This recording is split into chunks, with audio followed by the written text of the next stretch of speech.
alimentación es el acto mediante el cual todo ser vivo introduce a su organismo distintos alimentos que sirven para su sustento. Entonces, la alimentación es una ingestión consciente y voluntaria, a diferencia de nutrición. Nutrición es el conjunto de procesos mediante el cual el organismo utiliza, transforma e incorpora en sus propias estructuras una serie de sustancias que recibe del mundo exterior. Por lo tanto, nutrición es el fenómeno involuntario posterior a la alimentación. Entonces, no es lo mismo alimentación que nutrición, colegas. Alimentación es comer. Nutrición es asimilar lo que hemos comido. Los alimentos son aquellas sustancias que son capaces de ser ingeridas, asimiladas o utilizadas por el organismo. Entonces tenemos aquí estos 6 tipos de alimentos: la leche y sus derivados como los huevos, carnes, pescado de aves o algún animalito de caza, grasas y aceites, cereales, leguminosas y tubérculos. En quinto lugar, verduras y hortalizas. En sexto lugar están las frutas. Pues más o menos aquí están esos grupos alimentarios. El nutriente es aquel elemento nutritivo que está en algún alimento. Hay nutrientes energéticos, fundamentalmente, que son los hidratos de carbono y las grasas. Hay nutrientes estructurales, o sea, que ayudan a formar músculo en realidad, y ahí encontramos a las proteínas y al calcio. Y hay agentes o nutrientes reguladores, que son los minerales y las vitaminas, ¿no? Que son los oligoelementos que permanecen en nuestra dieta. Estos nutrientes lo que hacen es aportar al organismo toda la energía que necesita para llevar a cabo sus funciones y poder mantenerse en perfecto estado de mantenimiento. Entonces hay que tratar de hacer un balance de estos 3 grupos de nutrientes, en lo posible. Nosotros como adultos no hacemos eso. Diferenciaremos lo que son las calorías también. La caloría se define como aquella cantidad de energía calórica necesaria para elevar a 1 grado centígrado la temperatura de 1 gramo de agua pura. O sea, 14.5 a 15.5 a una presión normal de 1 atmósfera. Una definición muy, muy complicada, ¿no? Pero en resumen, es la energía que necesita el cuerpo para levantar 1 grado centígrado 1 gramo de agua. Una caloría equivale exactamente a tanta cantidad de julios, porque la energía se mide en julios, y 1 kilocaloría es tantos kilojulios, ¿no? O sea, es simplemente de equivalencia. Los requerimientos calóricos por edad, aquí está un pequeño resumen. Por ejemplo, hasta de 0 a 6 meses, el niño necesita de 100 a 120 kilocalorías por kilo, hasta el año de 90 a 100 kilocalorías por kilo, y así a medida que vamos creciendo va disminuyendo. A los niños mayores de 2 años necesitan 1000 más 100 calorías por cada año de edad. O sea, ya, si usted hace la relación por kilogramo por kilo, de kilocaloría por kilo, cada vez es más poquito. Es así que nosotros de adultos tenemos cierto número de requerimiento calórico que debemos tener, pero que lo alteramos. Consumimos más calorías de las que necesitamos. Algunas recomendaciones de la ingesta calórica según los grupos de edad. Aquí tenemos en kilos o en libras, el tamaño en centímetros y el requerimiento calórico, ¿no? Y el promedio. Por ejemplo, en infantes que tienen de 0 a 5 meses, necesitamos a un niño, digamos, de 6 kilos, necesitamos aportarle más o menos 320 kilocalorías al día. Estas kilocalorías al día están repartidas en las tomas de leche, por ejemplo. Y es así. Y a los niños que van comiendo, por ejemplo, un niño de 4 a 6 años, que ya tiene un peso más o menos de 20 kilos, necesitamos aportarle 950 kilocalorías al día. Pero estas 950 kilocalorías tienen que estar repartidas en los 5 alimentos que recibe el día: desayuno, almuerzo y cena, merienda de media mañana y merienda de media tarde. O sea, esto hay que tratar de distribuir. Y ya en nosotros los adultos también nuestro requerimiento varía entre 2.000 a 3.000 kilocalorías, pero que tienen que estar repartidas en todo el día. Lo que hacemos nosotros normalmente es sobrepasar nuestro requerimiento calórico y por eso es que somos pues gorditos y obesos la gran mayoría.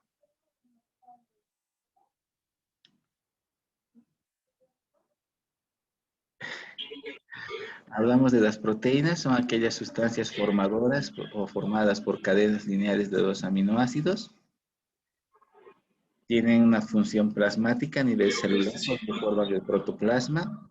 Tienen una función bioreguladora porque son parte de las enzimas. Tienen una función de defensa porque son parte de los anticuerpos de nuestro organismo, ¿no? Y aquí también tenemos nuestro requerimiento calórico por edad.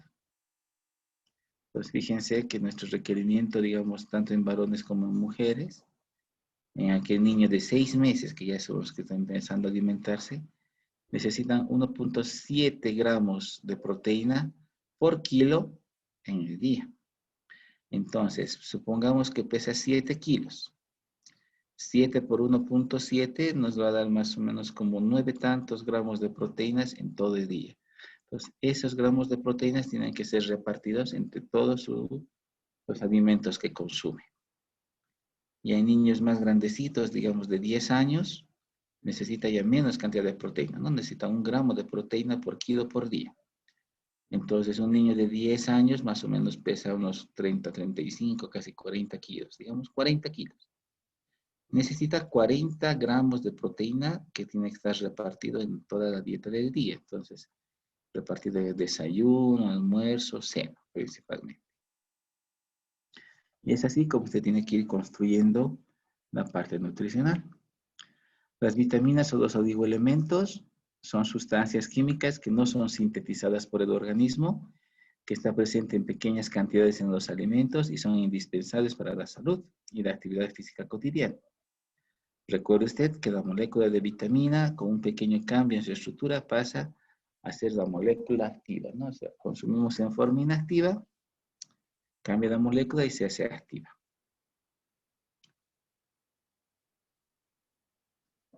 Y aquí está más o menos el requerimiento de vitaminas por grupos de edad. Entonces aquí tenemos cuánto es de vitamina A, vitamina D, vitamina E, vitamina K, riboflavina, folatos, tiaminas, porque siempre vienen los papás, ¿no ven?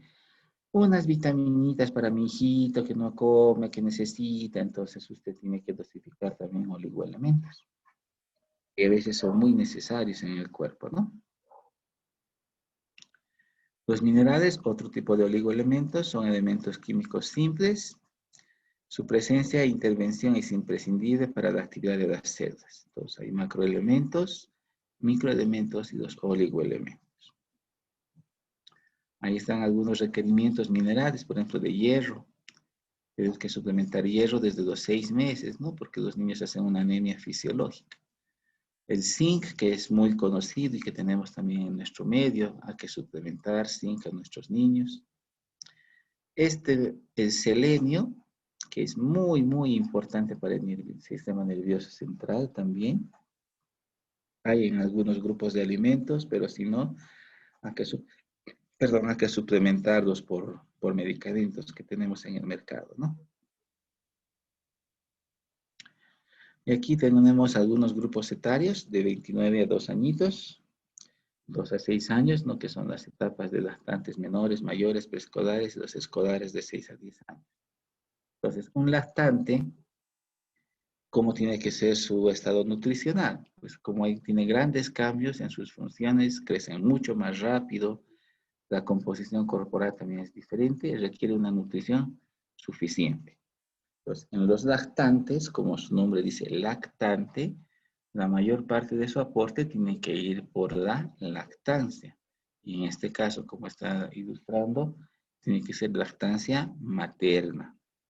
Recuerde, doctor, que en su carnet de vacunas dice lactancia prolongada hasta los 2 años de vida. Así que si viene una mamá y le dice, doctor, ¿qué lechecita le puedo dar a mi hijo? Le quiero quitar mi pecho. Dice, señora, usted debe gastar hasta los 2 años. De 0 a 4 mesecitos, las características de esos niños son que se alimentan únicamente con leche. ¿No ven? Todo es leche y leche, sea leche de mamá y las que no pueden, pues es leche de fórmula. Pues su sistema digestivo y su metabolismo solamente está preparado para recibir leche. Su aumento de peso es 30 gramos día. Es así que en un mes tiene que ganar más razón de 1 kilo por día. Entonces, ahí usted hace un buen balance nutricional. Entonces, ¿cómo va a saber que está ganando 25 a 30 gramos al día para decir que está comiendo bien? Es importante por eso que sus controles de niños sanos sean regulares.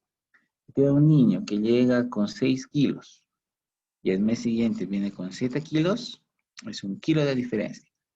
1000 gramos dividido entre 30, desde de 30.33333, entonces está comiendo muy bien.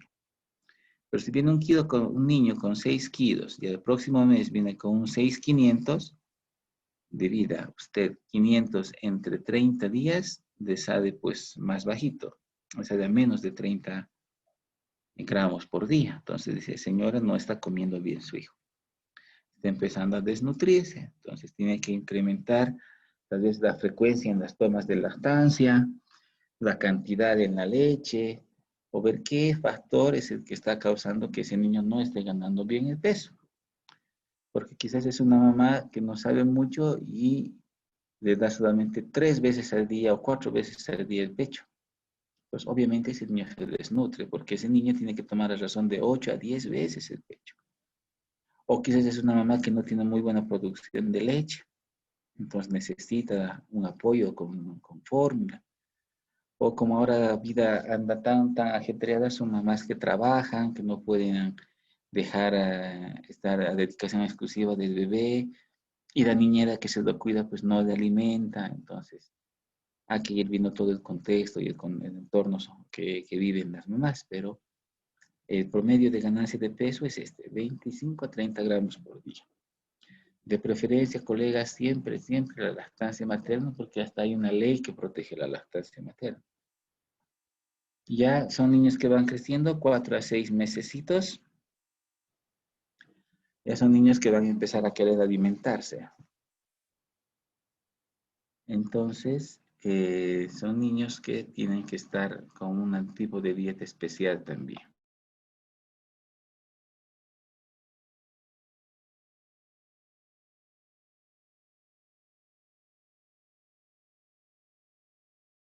Alimentación. Entonces, ya pueden iniciar la alimentación complementaria. Pues si usted revisa la literatura y lo que dice el continuo de la vida, por ejemplo, alimentación complementaria tiene que iniciar a los 6 meses, no antes, por favor. Y esa es una recomendación también que tienen que hacer a las mamás. Hay algunas mamás que por presión, sobre todo de las abuelitas, y empiezan a alimentarse a los 5 meses, ¿no? Les van dando calditos, matecitos, sopitas. El niño va a aceptar nomás, pues, va a abrir su boca y va a comer, pero el sistema digestivo no está preparado todavía para recibir alimentación complementaria y ahí vienen los trastornos. Así que es cuento cuando venga la mamá con su niño y le diga, ay, se antoja pues mi guagua, por eso le quiero dar. Yo le digo, ¿cómo se va a antojar algo que no conoce el sabor? O usted se antojaría, digamos, qué sé yo, pulpo, si no come con frecuencia, o si nunca ha comido. Yo creo que nada se antoja. Entonces, eso es una suposición o una creencia simplemente de la familia. En realidad, el niño sigue con la mirada lo que está comiendo porque es curioso, no es que se antoje. Entonces, alimentación complementaria a partir de los 6 meses. Aquí le he puesto 4 meses porque así lo describen en la literatura, pero en realidad hay que empezar a los 6 meses. En el caso de la lactancia materna exclusiva, ahí dice 6 meses. A medida que el niño va comiendo, hay que ir preparando alimentos mucho más consistentes. Entonces, también hay que darle mayor cantidad de líquido, ¿no? Sobre todo agua. No hay que darle Coca-Cola, colegas. Hay algunas mamás que a los 6 meses, Coca-Cola a sus hijos. Todavía no.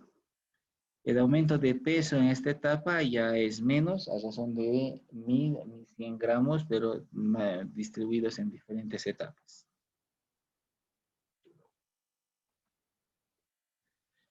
Entonces, hablando de la alimentación complementaria, dice, se debe dejar espacio entre un nuevo alimento y el próximo de 1 a 2 semanas. Entonces, ¿cómo hay que empezar?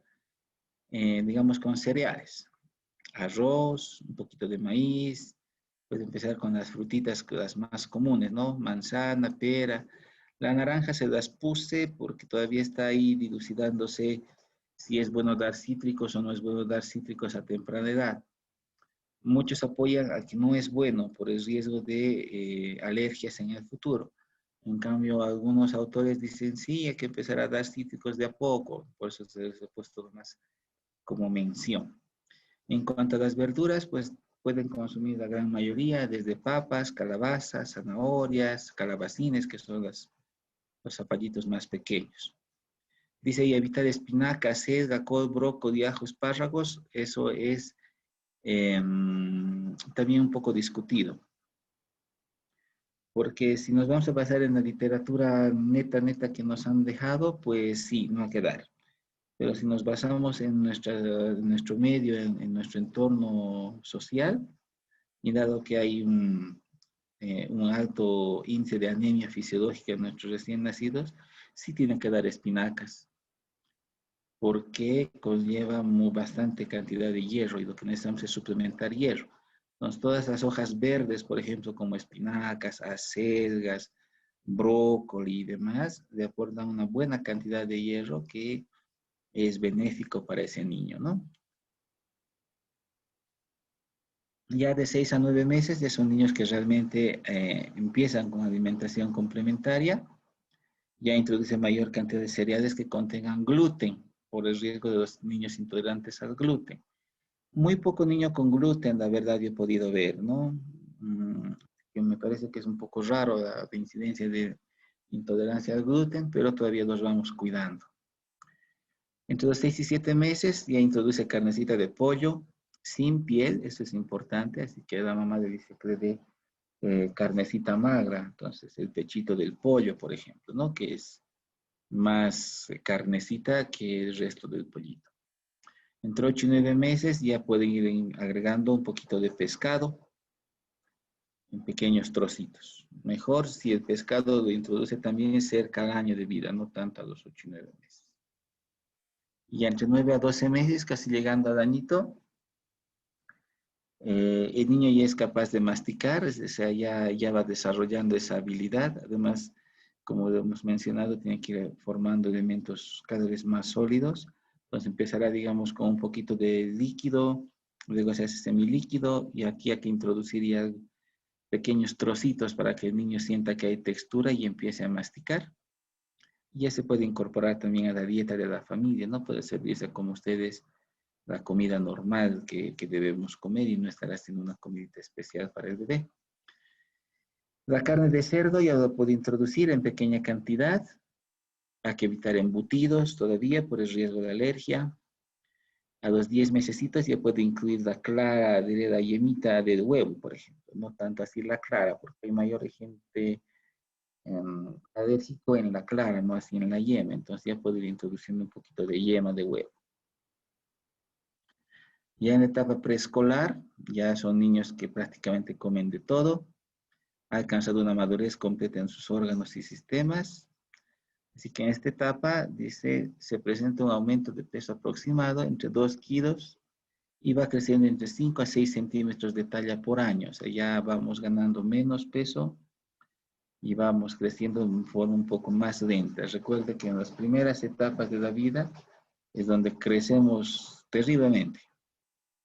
Ya luego hay una desaceleración para luego nuevamente en la etapa de la pubertad se vuelve a acelerar y llegamos a tener el tamaño definitivo que vamos a tener, ¿no?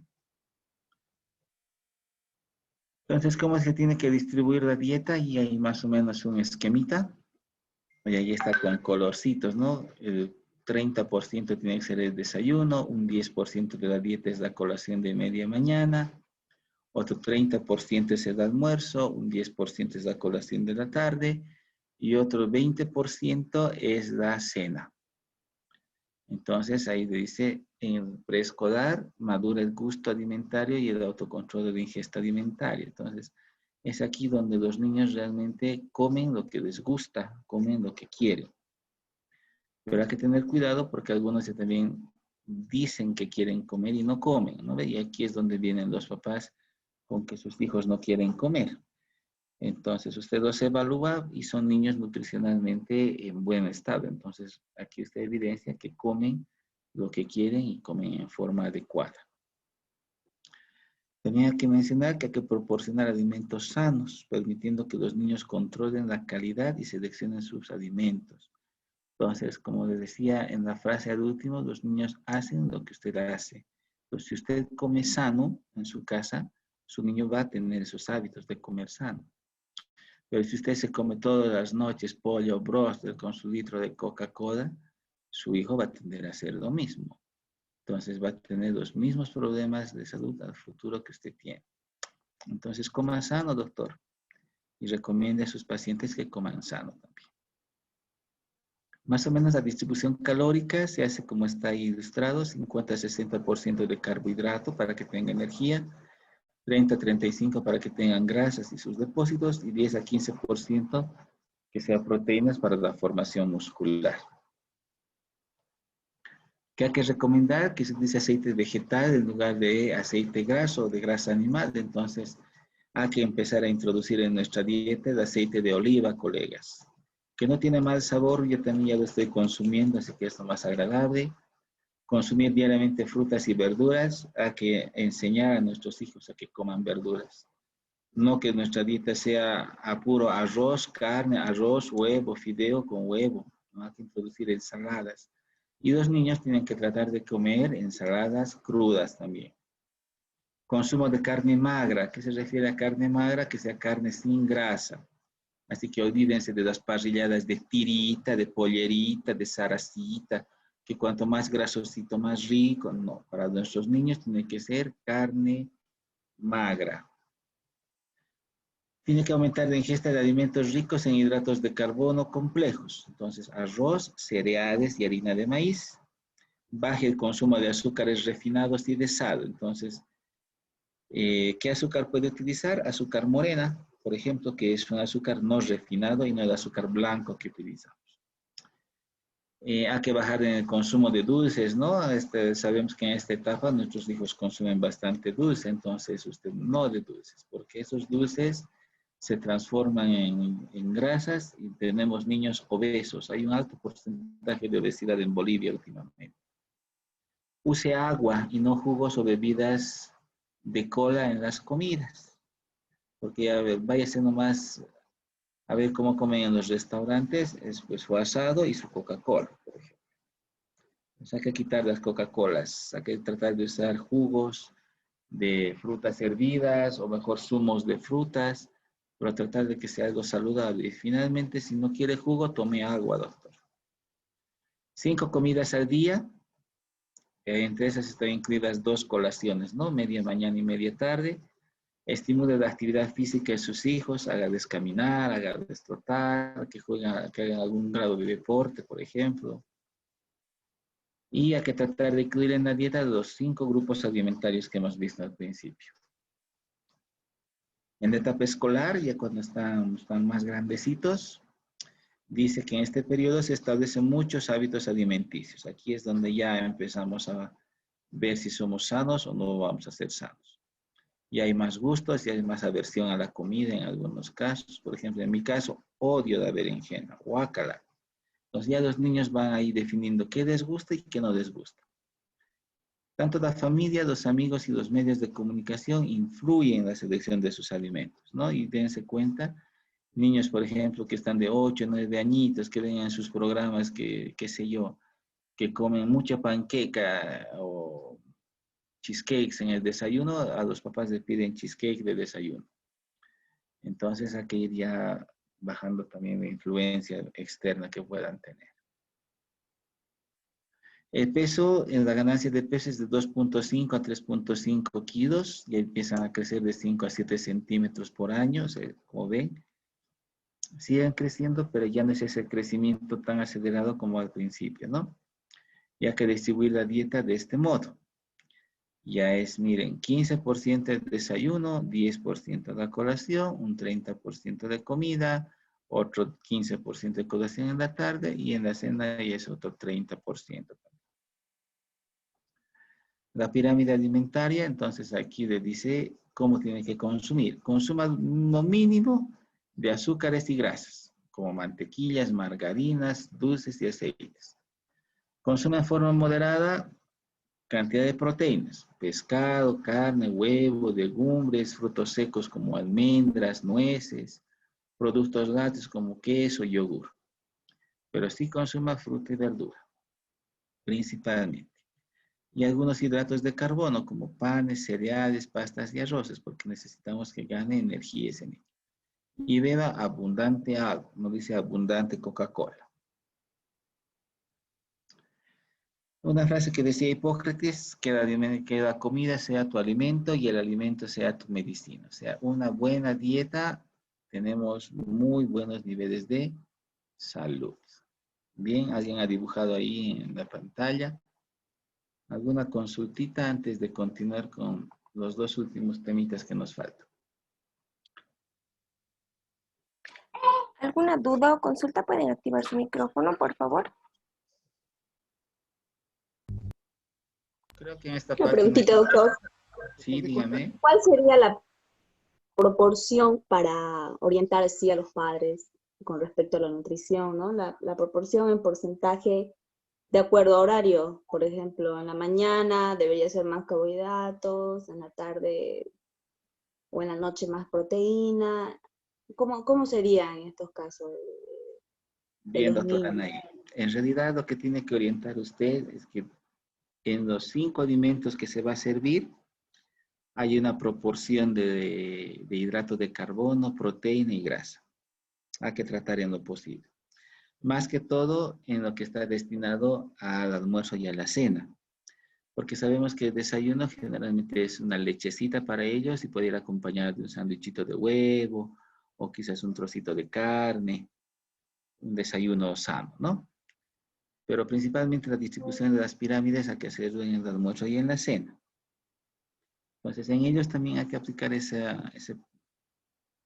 dicho, ¿no? Que dice que desayune como un rey, almuerces como un príncipe y cenes como un mendigo. O sea, tiene que consumir un buen desayuno para activar el metabolismo, un almuerzo que sea moderado y una cena pues que sea moderada también, ¿no? Que no sea muy cargada porque el mismo hecho de cuidar del sobrepeso. Y hay que darle hábitos de salud a nuestros niños. Entonces hay que tratar de darles horarios. Hay que tratar de darles horarios. Perdón, un segundito. Doc, aquí hay una consulta. En lactantes de 6 meses a menores de 12 meses, ¿se puede dar lácteos como yogur, etcétera? Perdón, licenciada, no le escuché muy bien. Sí. En lactantes de 6 meses a menores de 12 meses, ¿se puede dar lácteos como yogur, etcétera? Es una Ah, consulta de la doctora Olivia. muy bien, doctora Olivia. Mire, en realidad, hasta el año de vida hay que tratar de dar leche entera y derivados. Entonces, la leche entera es la leche común que usted consume, digamos, ¿no? La leche de vaca, recién ordeñada y demás. Entonces, en nuestros niños hay que también tratar de de evitar dar leche entera. El yogur es un derivado de la leche entera. El queso es un derivado de la leche entera. La mantequilla es un derivado de la leche entera. Entonces, ¿cuándo puede ir introduciendo estos elementos? Casi llegando a los 12 meses, ¿no? Casi llegando al año. Generalmente a veces a los 11 meses ya puede ir introduciendo un poquitito. ¿Por qué tratamos de introducir un poco tarde estos elementos? Por el riesgo, uno de las alergias alimentarias que pueden suceder. Entonces, hay que tratar un poquito de restringir. Porque es frecuente que quieran darles yogur. Entonces, no, suspenda yogur. Yogur recién cuando cumpla 11 meses a un añito. De acuerdo. Ahora ahí dice el doctor Kurt, dice, el tratamiento para intolerancia a la lactosa en el lactante, el tratamiento para un intolerante a la lactosa. que sabemos que es por la ausencia de justamente de esa enzima para desdoblar el azúcar de la leche, es dele leche sin lactosa. Evite darle lactosa. Ese es el tratamiento. Entonces, ¿cuál es una leche alternativa? Leche de soya, por ejemplo. No tiene lactosa, tiene nomás un buen nivel calórico proteico, entonces es una alternativa. O si es un niño que está lactando todavía, suspende la fórmula y le da fórmula sin lactosa, que también hay en el mercado. Pero la doctora Naida estaba respondiendo antes de que pasemos a estas preguntas. Le decía de la proporción que tiene que haber en la alimentación. Yo, para orientar un poco a los papás, les muestro esos platos de pollos bróster. ¿Se han fijado con los que nos sirven? Es un plato redondo, ¿no? Que está dividido en 3 porciones. Una porción media y 2 porciones, 2 cuartos. No sé si se dan cuenta. Pero esos pollos bróster esos platos de pollos bróster en realidad son platos para una buena distribución nutricional. ¿Cómo ocupamos actualmente esos platos? En la mitad o en medio plato viene nuestra presa de pollo. En un cuarto vienen las papas, o a la inversa, son media porción de papas, el cuartito donde está tu presa de pollo, y el otro cuartito donde están tus salsas, ¿no ves? Así te manda. Pues está mal. Hay que tratar de dividir el plato de la misma forma en la casa. La mitad o el 50% de tu plato tiene que ser ensaladas, vegetales. Cuarta parte de tu plato tiene que ser proteína, carne, pollo, pescado. Y la otra cuarta parte tiene que ser hidratos de carbono. Entonces, el hidrato de carbono, ¿qué es? Arroz, fideo, motes. Entonces, más o menos hay que tratar de equilibrar de esa forma. Dar un 25% de hidratos de carbono, un 25% de proteína y un 50% más o menos de fibra.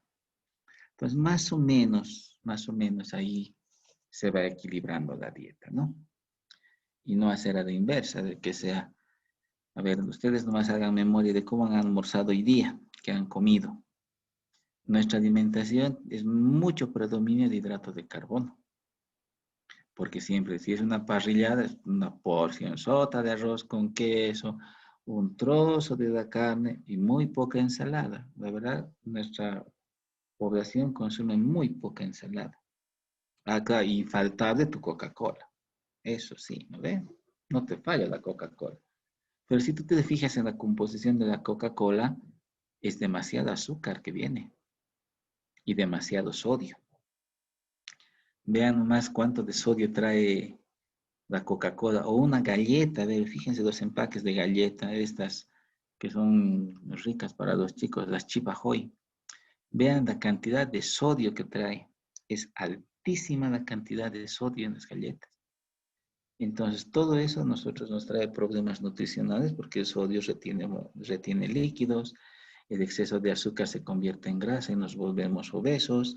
Como no comemos de forma adecuada en buenas proporciones, somos cada vez más gorditos. Seremos francos, no hacemos mucha actividad física. Cuando estábamos en colegio, sí hacíamos actividad física, tal vez por la misma obligación de los profesores o porque estábamos en algún equipo del colegio. Pero llegamos a la universidad o ya empezamos nuestra vida laboral y peor si nos casamos, nuestra actividad deportiva pues, se va a cero. En todos, tanto en varones como en mujeres. Entonces ahí empiezan nuestros problemas de sobrepeso, obesidad.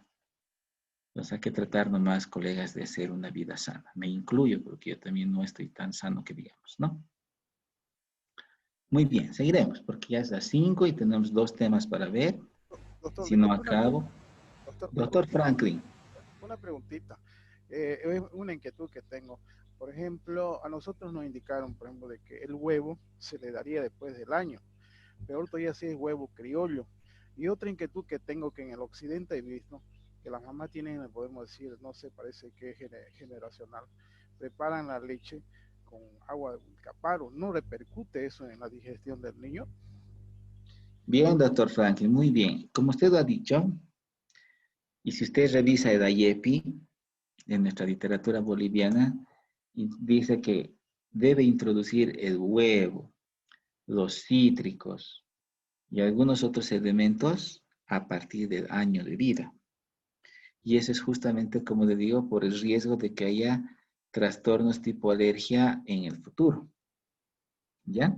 Porque esos elementos son altamente sensibilizantes para alergia.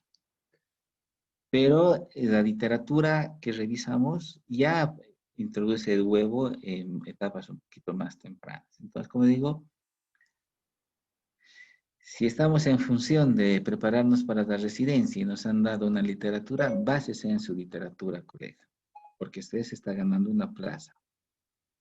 Ya después, en su vida de formación y en su vida profesional de especialista, recomendará como le han enseñado en su formación de residencia.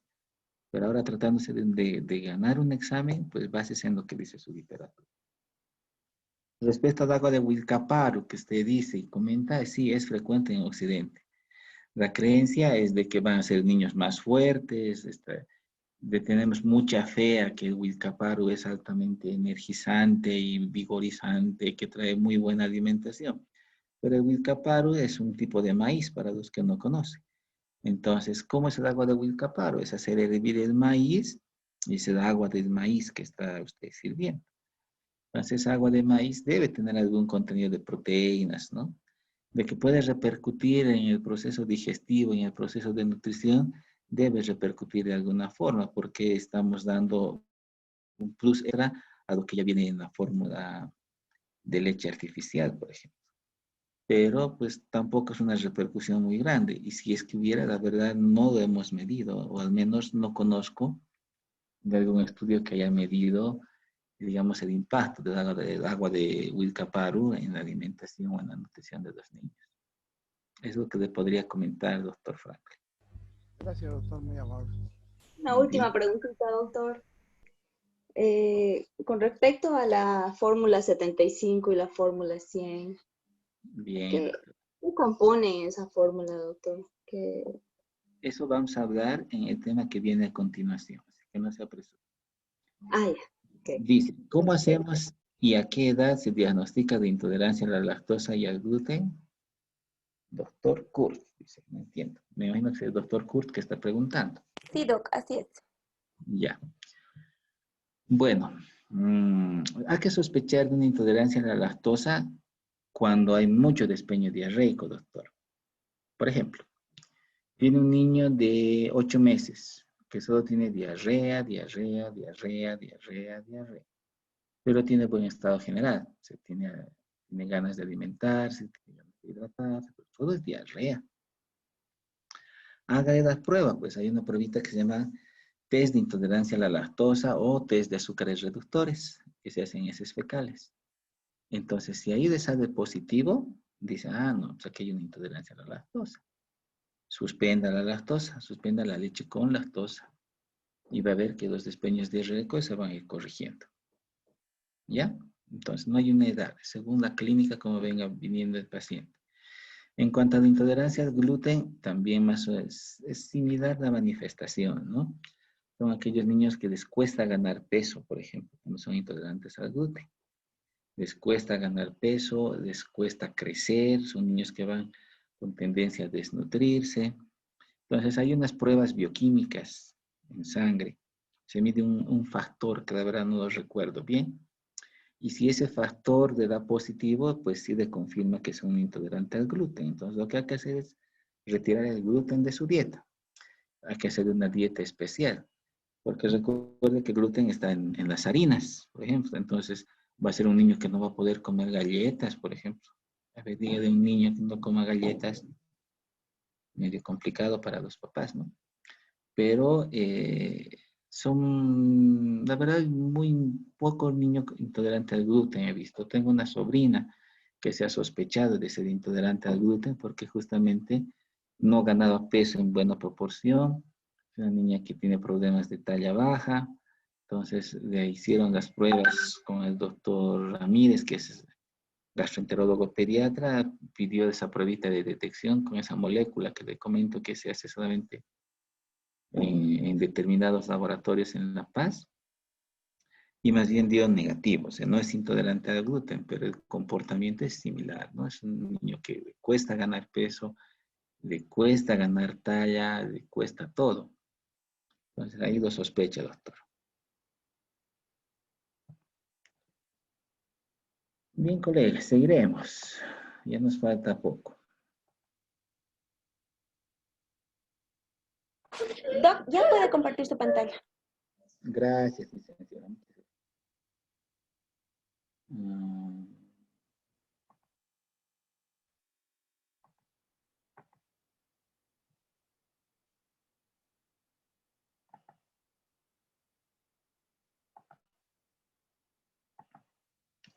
Bien, hablaremos de los trastornos nutricionales. Aquí vamos a hablar un poquito de lo que preguntaba la doctora Anaí, de las fórmulas. Pero así un poquito nomás. Dentro de los trastornos nutricionales, hablaremos un poquito de inseguridad alimentaria, de hambre y de desnutrición. Es así que diremos que inseguridad alimentaria es el acceso inadecuado a los alimentos, condicionado por varios factores de tipo social principalmente.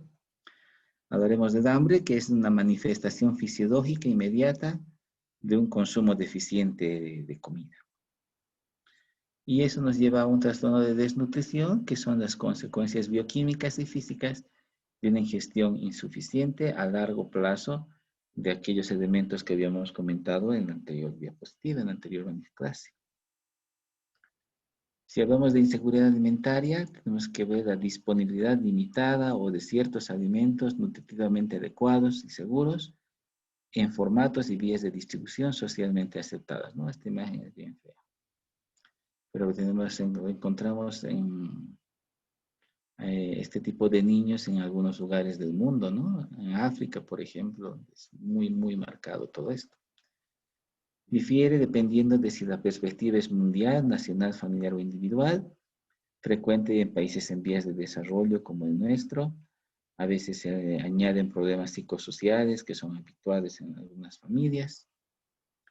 ¿Cómo hay que tratar esta inseguridad? A través de una entrevista para ver la frecuencia de alimentación, número de raciones semanales en cada grupo de alimentos. Hay que contar los alimentos, por ejemplo, conteo diario completo de alimentos de 3 a 5 días, ¿no? Para ver cuánto de aporte está recibiendo. Si el aporte es bajo, ver el tipo de suplementos dietéticos y multivitamínicos. Hay que trabajar muy de la mano con lo que son los licenciados en nutrición para podernos apoyar bien con estos pacientes. La desnutrición grave de la infancia puede ser primaria o secundaria. Es un aspecto que varía desde una desnutrición leve hasta formas graves de desnutrición con déficits muy marcados, incluso de emaciación. O sea, son esos niños bien, bien, bien flaquitos, ¿no? Las formas graves de desnutrición van desde el marasmo, el kwashiorkor y el kwashiorkor marasmático, que es el mixto. Dentro de las causas subyacentes, factores socioeconómicos como pobreza e ignorancia, factores sociales, ¿no? Y algunos tabúes alimentarios, ¿no? Factores biológicos como una malnutrición materna o insuficiente aporte de leche materna y de otros alimentos. Y factores ambientales, ¿no? La superpoblación que viven en algunos lugares y las condiciones insalubres de vida que tienen. Dentro de las condiciones asociadas a estos trastornos, hay pacientes con quemaduras donde requieren un mayor requerimiento calórico proteico, algunos niños con VIH, con fibrosis quística, con diarreas crónicas, retraso de crecimiento, algunos niños con CA, con trasplantados, algunas metabolopatías congénitas. Y ahí les dejo más o menos los rasgos del laboratorio de un desnutridógrafo.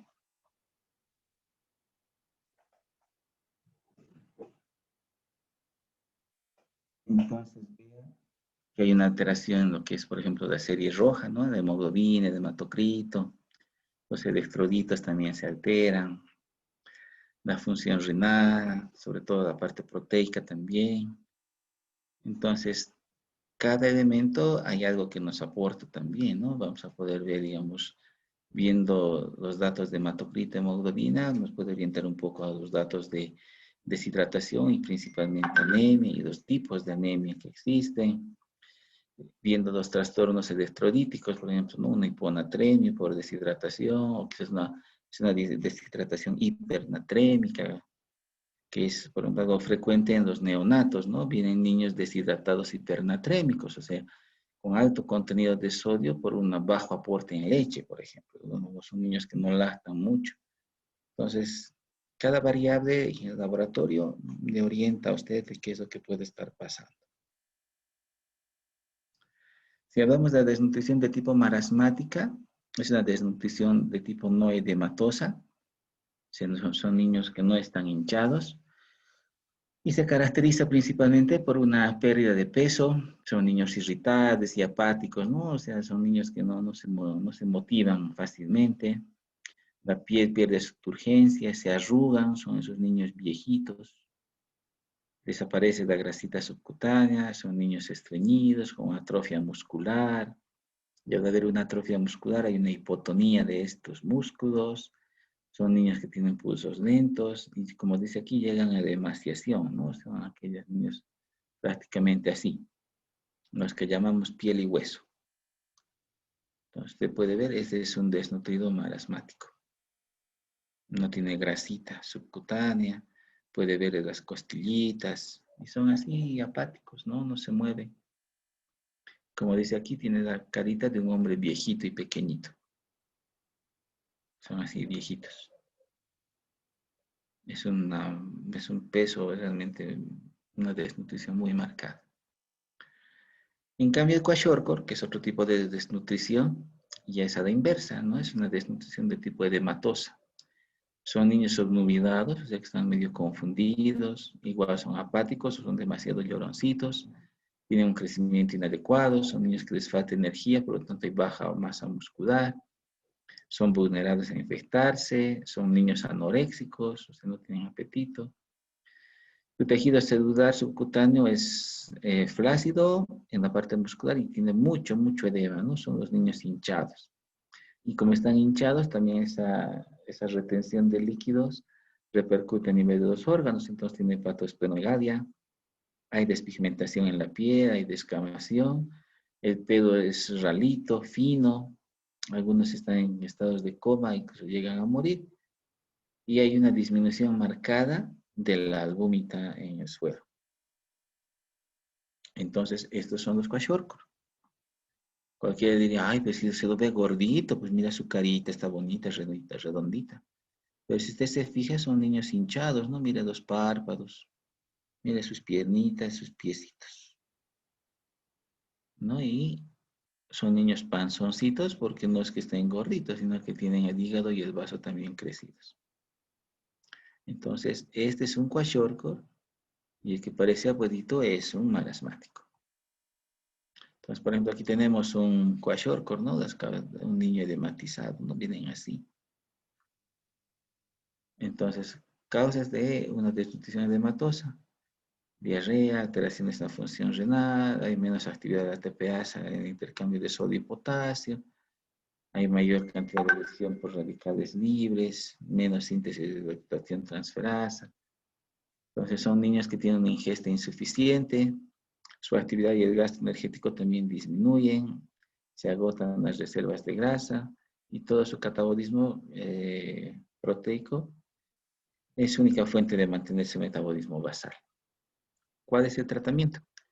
Lo han dividido en 3 fases. Una fase de estabilización de unas 7 días, donde hay que corregir la deshidratación, ¿no? Y es aquí donde, en relación a la pregunta de la doctora hace un momento, hay que utilizar las fórmulas 75, la F100, que se usa para tratar la desnutrición aguda grave.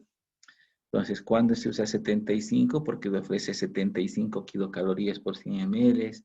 La fórmula 100 le ofrece 100 kilocalorías por 100 ml. O sea, se han dado esos denominativos justamente. ¿Cómo se preparan las fórmulas? Hay varias recetas, están todas en un librito que lo ha sacado el ministerio, que son las normas para desnutrición. Entonces hay varias fórmulas según lo que usted tenga, ¿no? Y muchas de estas fórmulas se hacen con leche entera. Entonces se mezcla todo para todo tratar de llegar a esa cantidad calórica que se necesita, ya sea F75 o F100. Entonces normalmente usted siempre arranca con 75. Cuando usted logra revertir los estados agudos, ya pasa a una fase de mantenimiento y ahí es donde utiliza las F100.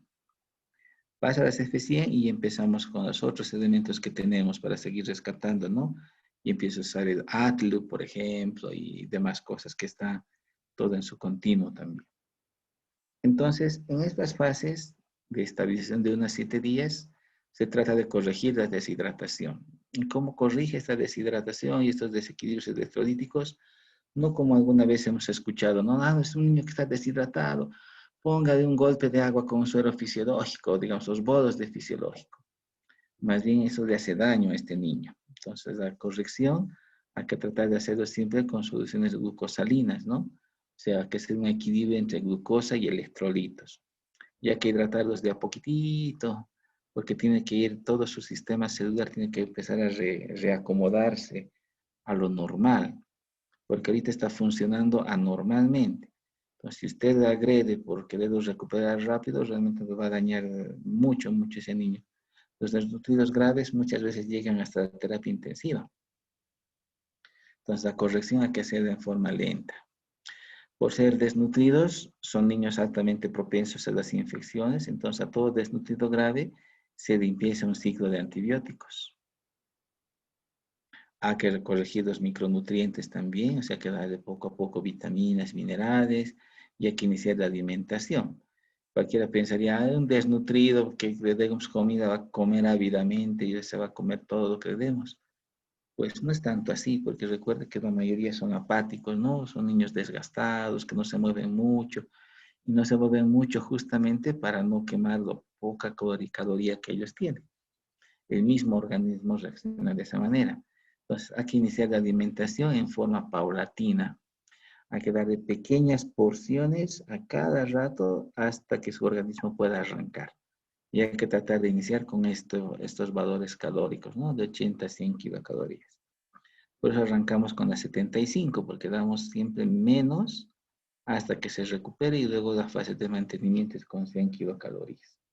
Entonces ellos toman una fórmula, una lechecita especial, ¿no? Que se les hace. Y con eso se van recuperando poco a poco. La segunda fase de rehabilitación contempla más o menos 2 a 6 semanas. Ya entra, aquí ya lo hemos sacado de la fase aguda y vamos en el mantenimiento. Mantiene los antibióticos si es que es prudente todavía. Y va aumentando la alimentación para que vaya recuperando en forma paulatina todo el peso que ha perdido. Entonces, si hablamos de un kwashiorkor, que son los edematizados, entonces primero los deshinchamos y luego los vamos recuperando nutricionalmente, ¿no? Con comidita. Y la fase de seguimiento, que ya es más prolongado, que llega incluso a 26 semanas, ¿no? Que son 6 meses. Hay que tratar de que la alimentación pueda conseguirse un crecimiento compensador, o sea, que crezca a un ritmo promedio, ganando peso y talla. Y es importante el volver a reestimular la parte emocional y sensitiva de esos niños, porque son niños que al estar desnutridos, sea kwashiorkoriano o sea marasmático, su desarrollo psicomotor también se ve afectado, que es lo que vimos en la anterior clase. Entonces es necesario aquí empezar la estimulación también. ¿Qué es el síndrome por realimentación? Es una complicación que se puede dar en la rehabilitación aguda de estos niños desnutridos. Y la característica es una hipofosfatemia grave, se nos va fallando el fósforo. Y se caracteriza porque son niños débiles, hay una rhabdomiolisis, es decir, hay destrucción del músculo, hay una disfunción de los neutrófilos, hay arritmias, convulsiones, se altera la conciencia y pueden morir. Entonces, este caso, por ejemplo, me pasó también a mí en Chile con un paciente que en Chile encontramos desnutrido, claro que muy poquito en relación a Bolivia, pero nos llegó un desnutrido Y la familia empezó a alimentarlo, ¿no? Rápidamente, porque nos vieron en el hospital y vio que traíamos las raciones de comida. La familia se sintió un poco más segura y escondidas nuestras empezaron a realimentar en forma exagerada. Y es un niño que entró en este estado. Y la verdad llegó a fallecer, porque llegó a tal colapso de organismo que no supo manejar tanta ingesta que le habíamos dado. Entonces falleció. Esos son los problemas por una falta de aporte, ¿vale? Un tipo de malnutrición. Otro tipo de malnutrición es lo que últimamente estamos viendo con mucha mayor incidencia en Bolivia, sobre todo en las áreas urbanas. Hay muchos niños con sobrepeso y obesidad. Ustedes nomás hagan un chequeo ahí en los colegios de sus hijos o de sus sobrinos. Van a encontrar que hay muchos niños y adolescentes con sobrepeso. Entonces, el sobrepeso es otro trastorno alimentario. Entonces, ¿qué factores pueden predecir que haya sobrepeso? El alto peso al nacer, por ejemplo, son esos niños, a veces nos nacen niños de 4 kilos, 4,500, ¿no? Que son los macrosómicos. Muchas veces se relacionan a obesidad o diabetes materna. La obesidad de los padres, ya se había dicho, por la mala alimentación que ellos tienen, y los hijos como imitan, pues también ellos se nutren mal. O quizás hay una desregulación entre la ingesta calórica y el gasto de energía. Por ejemplo, es un niño que come 2,000 kilocalorías, pero solo quema 1,000 con su actividad física. Entonces, 1,000 va a sus reservas y 1,000 tras 1,000, tras 1,000, tras 1,000 va creando pues estos signos de obesidad. O es que hay un aumento de las actividades sedentarias y falta de ejercicio. Es lo que pasa generalmente con nuestros niños y adolescentes que se encierran jugando PlayStation, por ejemplo, o que se encierran con juegos con la tablet. Ya no hay como antes el ir a jugar fútbol, básquetbol y correr. Y ahora con este tiempo de pandemia que hemos vivido, pues con lo que no podemos salir ni caminar, nuestras tasas de obesidad con seguridad que han subido tanto en niños como en adultos. Porque justamente nos hemos quedado en casa y en casa, ¿qué hacíamos? Comíamos y a echarnos, a esperar que no nos llegue el virus, digamos. Entonces, con seguridad subió las tasas de obesidad en todo el mundo, no solo acá. Entonces, para esto hay que hacer un buen control del peso. Hay que valorar entre apetito y saciedad. Hay que hacer una retroalimentación neuroendocrina del tejido adiposo y el tubo digestivo con el sistema nervioso central. No tiene que volver a restablecer esta relación. Tengo apetito, como me he saciado, ya dejo de comer. En cambio hay otros que dicen, ¿por qué eres gordito? Ay, por ansiedad, pues ¿cómo? Te dicen, por eso. Pues esto hay que tratar de controlar, colegas. Las hormonas digestivas que estimulan la saciedad, ¿cuáles son? La colecistocinina, el péptido 1, que se parece al glucagón. Hay mecanismos de retroalimentación vagal, la grelina que estimula el apetito también. Entonces hay que tratar de que estas nuevamente se vuelvan a equilibrar. ¿Cómo es el mecanismo para obtener este trastorno? Es un círculo vicioso, como ya están viendo. Hay tejido adiposo y hay una retroalimentación hacia el cerebro, que dice, libera leptina y adiponectina, actúa sobre el núcleo arciforme del hipotálamo y los núcleos de tracto solitario del tronco encefálico, activa los péptidos cerebrales que se relacionan con estos genes para el apetito, se libera melanocortina y hormona estimuladora del apetito para saciar la saciedad y empieza otra vez todo esto. Entonces, hay que tratar de romper este círculo vicioso. Ahora también hay problemas de obesidad, no por un trastorno alimentario, sino que hay por una falla en nuestro sistema hormonal. Y lo habíamos comentado también en algún momento. Por ejemplo, cuando hay deficiencia de leptina, en casos de obesidad grave, con mucha hiperfagia, hay hiperinsulinismo, produce hipotiroidismo y una disfunción inmunitaria. Entonces, si usted tiene un niño con hipotiroidismo o hay una persona con hipotiroidismo, sospeche que puede tener deficiencia de leptina que le va a condicionar a una obesidad. Entonces, todo es un ciclo. Deficiencias de proopiomelanocortina, ¿no? Es lo contrario. Es una obesidad precoz, hay una insuficiencia suprarrenal, color rojo del pelo. Entonces, las hormonas también tienen un gran juego en todo esto. ¿Cómo hacemos el diagnóstico de un sobrepeso? A través de esta formulita que nos calcula el índice de masa corporal, que es la relación del peso sobre la altura en metros al cuadrado. Entonces, todo está en tablas. Según la tabla, usted verifica su índice de masa corporal y debe decir cuánto de sobrepeso tiene usted o en qué rango de sobrepeso está. Entonces, aquí están las tablas. Mire, son tablitas, por ejemplo, que les estoy presentando del CDC en esta fotito. Entonces, aquí están los años. Este es su índice de masa corporal. Entonces, si tenemos a un niño de 10 años con índice de masa corporal de 28, entonces te sube, ¿no? 10, 28. Pucha, está aquí.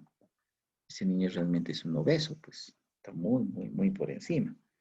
De ese niño lo ideal es que tenga un índice de masa corporal más o menos por aquí, entre 17 a 18. Por ejemplo, o entre 20 y tantos, ¿no? Según vayamos relacionando.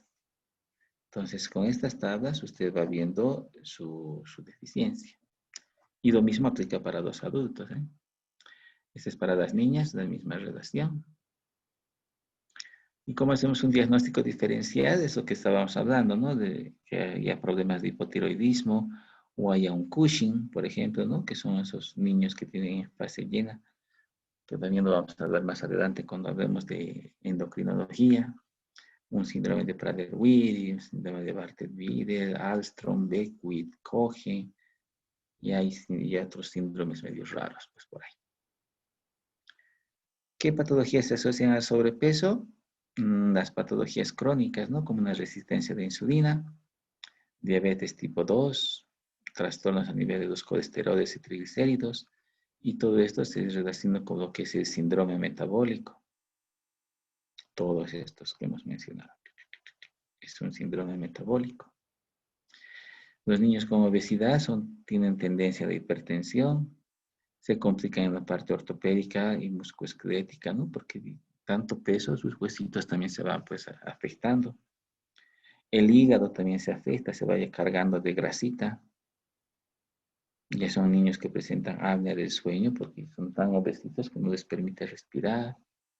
En las mujercitas hay el ovario poliquístico que ya tiene también su repercusión en cuanto a la fertilidad. Y los trastornos psicosociales, ¿no? Porque ya sufrimos agresiones en el colegio por nuestras fallas en nuestra alimentación y el peso. Posibles complicaciones por obesidad. Entonces aquí están algunas. Hipertensión. Hay aumento del colesterol mal y los triglicéridos. Aumenta el nivel de glucosa en sangre. Lo hacemos con tendencia a ser diabético. Hay lesiones articulares por el aumento de peso y la descarga que soporta. Obviamente también duelen los huesos porque tanto peso pues también va a afectar a los huesitos. Hay apnea del sueño. Por el peso también se van desviando las columnas, se ya van teniendo algunos trastornos. Y generalmente no todos los que somos gorditos tenemos una disminución de nuestra autoestima, ¿no? Porque somos el blanco de que la gente se nos burla, pues, o nos anden criticando, nos anden mirando. Entonces también eso afecta la parte del componente psicológico. El síndrome metabólico es lo que les decía, se caracteriza por una hipertensión, una intolerancia a la glucosa, una hipertrigliceridemia y una obesidad abdominal central. O sea, son los niños que son barrigoncitos, con niveles de glucosa altos, con niveles de hipertriglicéridos altos y con hipertensión. Alto riesgo de enfermedad cardiovascular. ¿Cómo tratamos ese sobrepeso? Tratar de perder el peso, principalmente. Con el aumento de la talla, el índice de masa corporal se va a ir disminuyendo, o sea, hay que tratar de equilibrar, ¿no? De que crezca y vaya perdiendo peso. Hay que tratar de hacer una pérdida lenta de peso, ¿no? A esta razón, de medio kilo por semana. No se va a querer perder los 10 kilos que te ganaste rapidito más, en poco tiempo. Hay que aumentar la actividad física, entonces hay que hacer actividad física. pero tampoco hay que decir, estás gordo, va y date unas 5 vueltas al manzano. La actividad física también tiene que ser en forma progresiva. Entonces, primero caminará, luego empezará a correr un poco más rápido, luego trotará y esas cosas. Y lo principal, hay que modificar el estilo de alimentación. Muy bien, colegas. Ya nos queda un temita nomás ya. Sé que estamos cansados. Así que algo así breve, algunas preguntas que sean puntuales, por favor. Por favor, las personas que tengan dudas pueden activar su micrófono. Una preguntita, doctor. Doctorita Nay. ¿Qué antibióticos tomamos en cuenta para los casos de desnutrición? ¿Y es el mismo antibiótico que se puede administrar en ambas, ya sea en marasmo o en kwashiorkor, o Sí, es el mismo es antibiótico. diferente? Es el mismo antibiótico. Como digo, todo está en un texto que sacó el ministerio. Alguna vez hemos usado cotrimoxazol así, y luego todo niño destructivo se policultiva, y según lo que vayamos encontrando en los cultivos, vamos moviendo los antibióticos, ¿no? Pero o sea, el mismo antibiótico puede salir en el marasmático y en el kwashiorkor. Ok, gracias. Y cuando habló sobre el tratamiento en kwashiorkor, Sí. ¿qué tratamiento se puede aplicar para que baje el edema en estos niños, en estos casos? Pues como le había dicho, el kwashiorkor es un trastorno más que todo de proteínas, ¿no ve?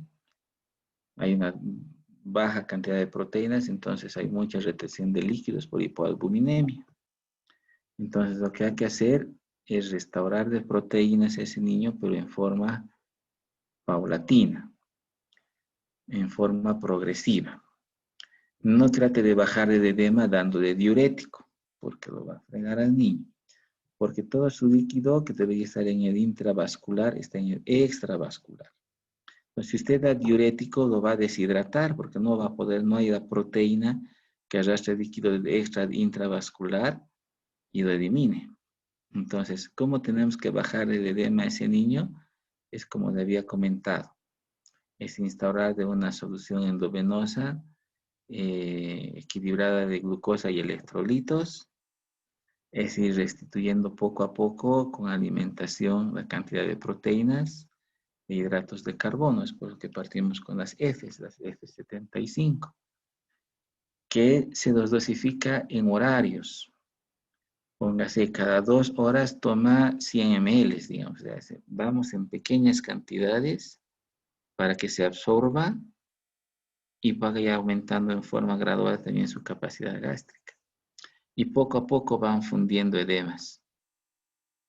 Pues el tiempo agudo de recuperación es más o menos una semana, ¿no? Que tenemos que tratar de fundir los edemas para llegar a su peso magro. Y una vez de ahí es donde arrancamos para ya empezar a hacer ganar peso, pero para el otro lado. No podemos bajar de los edemas en forma rápida porque vamos a producir todo un trastorno en su medio interno. Entonces se maneja de esa manera. Y en el caso del marasmático, lo mismo. Hay que instalar una solución entre glucosa y electrolitos y vamos apartando poco a poco las calorías y las proteínas igual en forma gradual para hacerle ganar poco a poco el peso. Ahora lo que les he mostrado son las formas puras, ¿no? Un marasmático puro, un kwashiorkor puro, pero vienen mixtos entre marasmático y kwashiorkor también. Entonces el tratamiento es el mismo, ¿no? Como digo, aquí lo importante es todo ese desorden en su medio interno, en su entorno celular incluso, ha ido cambiando, pero en forma paulatina y progresiva, no ocasionando cambios muy bruscos. Porque para llegar a ese estado de desnutrición también se ha desnutrido en mucho tiempo, no se ha desnutrido en días y en horas, se ha desnutrido en mucho más tiempo. Entonces, revertir también nos tiene que tomar mucho tiempo. ¿De acuerdo? Muchas gracias, doctor. A usted, doctora. Hay una consulta en el chat, Doc, de Una pregunta, la diferencia laboratorial entre los dos tipos de desnutrición, por favor. Laboratorialmente hablando, pues casi es lo mismo en realidad, ¿no? Yo digo, alteraciones muy significativas, no sé qué, no, la verdad no entiendo la pregunta a qué quiere llegar, pero de hecho lo que va a encontrar son proteínas en baja cantidad. Como esto es en el tiempo, el mismo cuerpo se ha ido adaptando en el tiempo. O sea, no va a encontrar niños hipoglicémicos, por ejemplo, ¿no? Va a encontrar niños con buen nivel de glucosa, porque el cuerpo se ha ido adaptando a lo poco que tiene. También ahora en los niños con kwashiorkor, por ejemplo, no piense que va a encontrar hipertrigliceridemia, digamos, ¿no? Va a encontrar la cantidad de grasas que pueden estar ahí dentro de lo normal. O sea, no va a haber diferencias muy marcadas, que viendo el laboratorio diga, no, este es el laboratorio de un marasmático. No va a encontrar. Porque la adaptación del cuerpo es en el tiempo también y todo se va adaptando poco a poco. Doctor, buenas tardes. Doctor Frank.